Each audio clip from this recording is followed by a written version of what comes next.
Yo les potes, on se retrouve pour une nouvelle vidéo d'infos, toutes les infos de ce mercredi soir, les dernières infos chaudes concernant le Paris Saint-Germain. On va parler de 3 sujets avec Nono qui est avec nous. Salut Nono. Salut Sacha. Alors Nono, premier sujet, PSG Bayern de Munich dans moins de 3 semaines maintenant. C'est la crise au Paris Saint-Germain au niveau du jeu, au niveau aussi des résultats, mais du côté du Bayern de Munich, ça n'est pas beaucoup mieux. Des deux côtés, il y a des blessés, et très important, du côté du Paris Saint-Germain, Kimpembe et Marco Verratti, en espérant qu'ils reviennent très vite. Et du côté du Bayern de Munich, nous avons Manuel Neuer, Lucas Hernandez, Mazraoui et Sadio Mané qui seront forfaits pour le match à Paris. Donc des deux côtés, il y a des problèmes. On pensait que les deux équipes allaient considérablement se renforcer pendant ce mercato d'hiver. Il n'y a rien eu. Quand tu penses que l'attaquant vedette maintenant du Bayern de Munich et Choupo-Moting, personne n'aurait pu le penser il y a encore quelques mois. Le Bayern de Munich aussi a une crise de résultats depuis la reprise de la Bundesliga. Le week-end dernier, un but partout à Leipzig. Et hier soir, face à Cologne, un match nul miraculeux dans les dernières secondes. Très clairement, est-ce que maintenant un favori se dégage? Ou les deux, c'est du 50-50? Ah ben là, je vais peut-être changer un petit peu d'avis. Là, vu ce qu'on voit, ça, on n'est pas loin du 50-50. Hier, il aura fallu un but de Kimmich, venu d'ailleurs pour égaliser. Au niveau du jeu, c'était pas terrible. Donc je pense que les cartes sont redistribuées.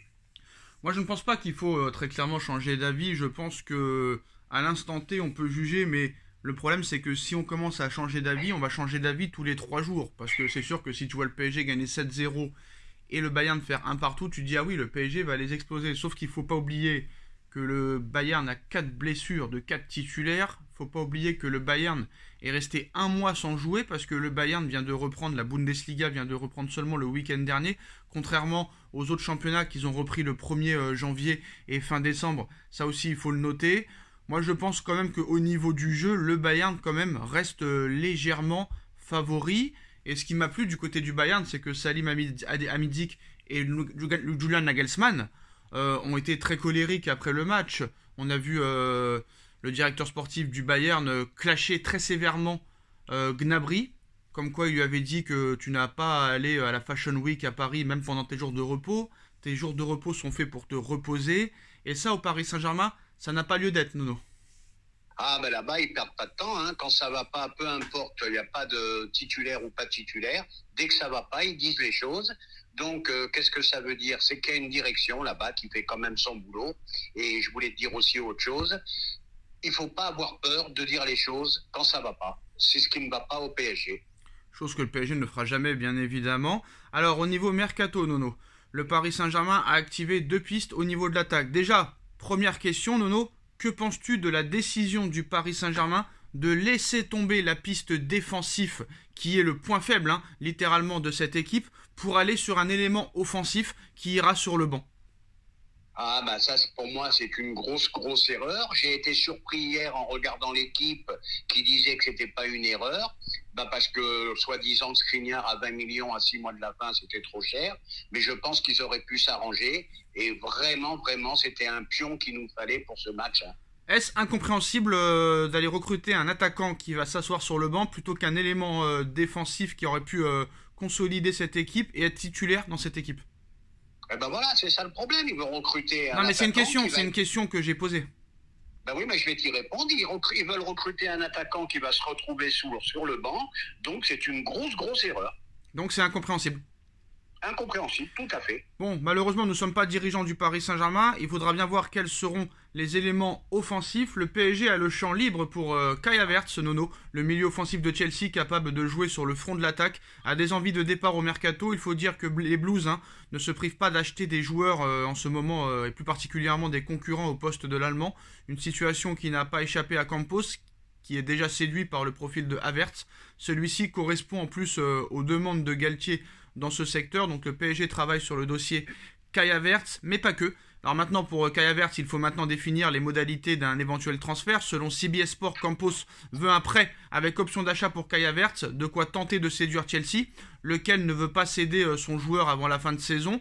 Donc le PSG a le temps de peaufiner son offre d'ici quelques jours, car aucune offre n'est sur les rangs pour Havertz, personne n'en veut.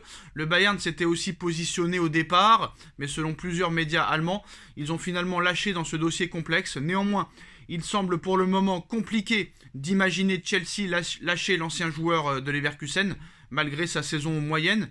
Bon, il y a eu le recrutement de Joao Félix, de Mudryk cet hiver. Peut-être une chance pour le Paris Saint-Germain de l'attirer en prêt. Est-ce que Kai Havertz en prêt au Paris Saint-Germain, ça aurait une utilité?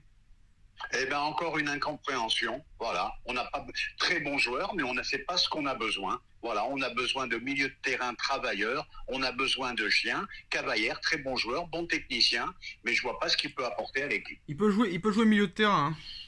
Oui, milieu de terrain, mais c'est pas le genre de milieu qu'on a besoin. Je le dis et je le répète. Voilà. Le joueur qu'on a besoin s'appelle... Eh ben, tu le connais. Voilà. C'est Fofana et dans ce profil-là. Peut-être que M. Campos devrait aller faire un petit tour chez l'ophtalmo. Et ce n'est pas tout, Nono. Ce matin, on apprend par l'équipe une info assez incroyable. Franchement, on s'y attendait pas, très clairement.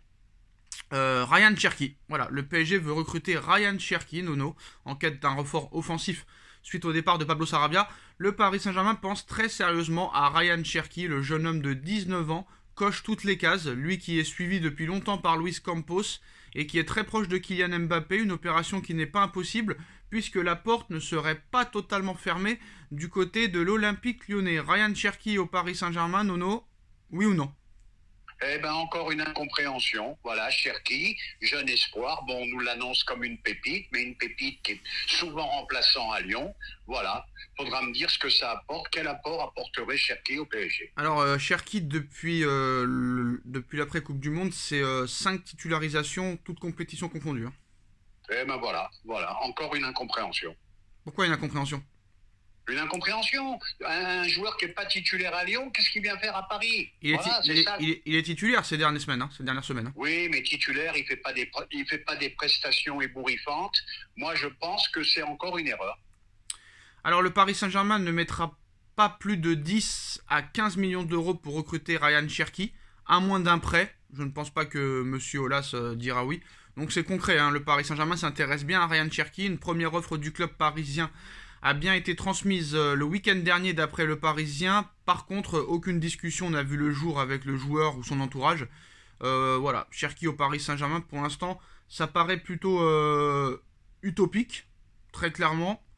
Alors, Jean-Michel Aulas a affirmé ne pas vouloir vendre Ryan Cherki, peut-être pour faire aussi monter les enchères.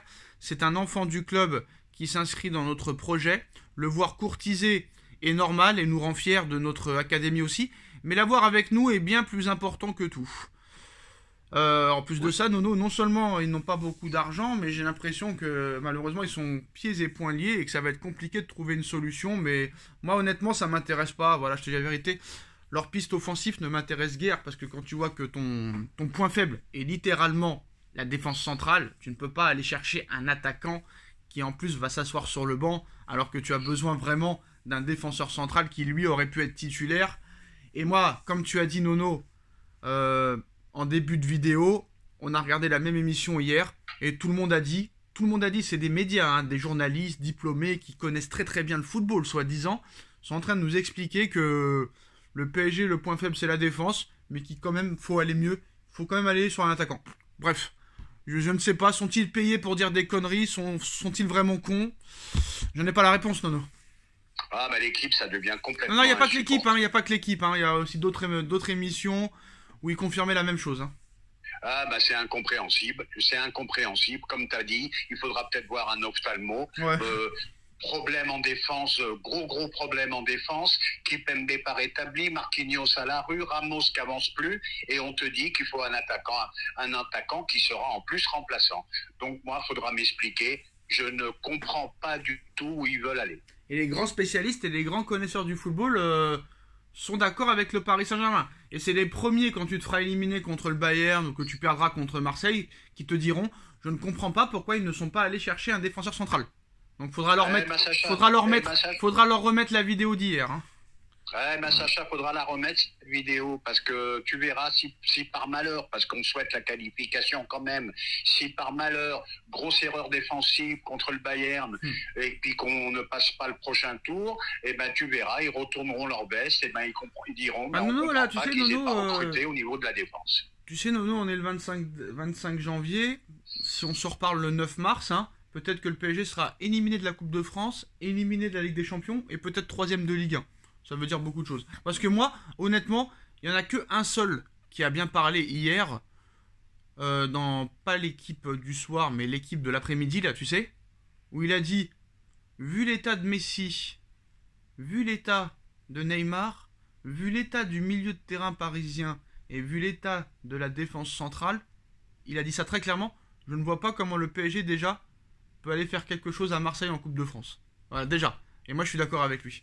Voilà. Ah ben, je suis pas loin d'être d'accord non plus. Hein. Je sais pas par quel coup de baguette magique ils vont pouvoir transformer tout ça. Voilà. Maintenant, il n'y a plus qu'une chose à faire, c'est espérer.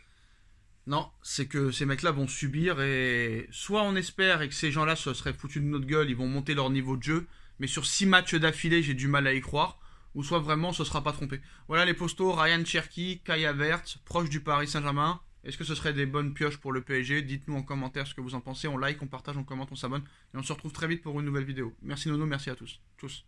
Merci.